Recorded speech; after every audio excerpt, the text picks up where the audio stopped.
Welcome to Greg Hansen's Video Notebook, brought to you by Sam Levitt's Furniture. I'm Star Sports editor Ryan Finley here with Greg Hansen. Greg, court storming has been in the news this week. It all started in Manhattan, Kansas. K-State takes down Kansas. Their fans rush the floor, inadvertently bump into Bill Self and a bunch of Kansas players, and all of a sudden it's a national story again.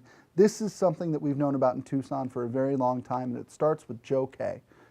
Take the people back through his experience, and what has that sort of done to change your opinion on court storming? 11 years ago, Tucson High won a big-time game at the buzzer. Joe K was their best player. He was going to Stanford on a volleyball scholarship. I mean, he was about the best player in the country. He got caught up in the court storming, tore his carotid artery, basically lost the use of his right hand, couldn't play volleyball again. But he did graduate from Stanford and ASU, and now he's back in Tucson. Joe is a guy who is very anti-court storming for obvious reasons. You know, he even mentioned to our Bruce Pascoe in today's paper that, you know, maybe a Joe K example happens once out of every 1,000 times. But if it's once out of every 1,000 times, you still should probably ban court storming, shouldn't you? Yeah, it's you know, ESPN makes a spectacle of it, and I can see why. Yeah. And there's no real example other than Joe K that I can find of someone of a devastating injury like that. Right. To me, it's that sort of strange thing about college athletics. And I think that this is at the heart of basically every decision that is made security-wise. Is there a way to make things safer without turning off your student body?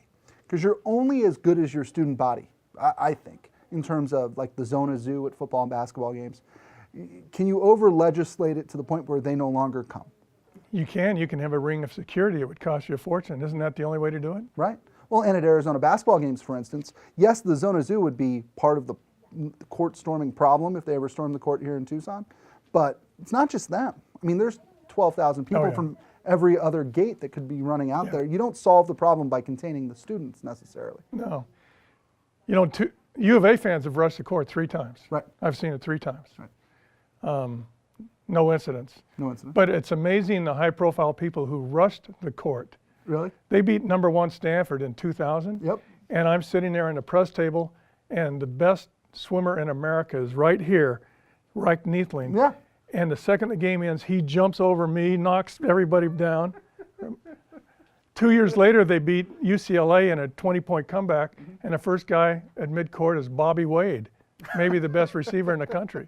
So it's not just Joe Smith out there in the, you know, rushing. Right. It's absolutely everybody. And to me, I guess that this goes back to the larger issue of college athletics, which is, you know, at one point, can we over-legislate everything that happens? Well, that'll do it for this episode of Greg Hansen's Video Notebook, brought to you by our friends at Sam Levitt's Furniture. For Greg Hansen, I'm Ryan Finley. We'll see you next time.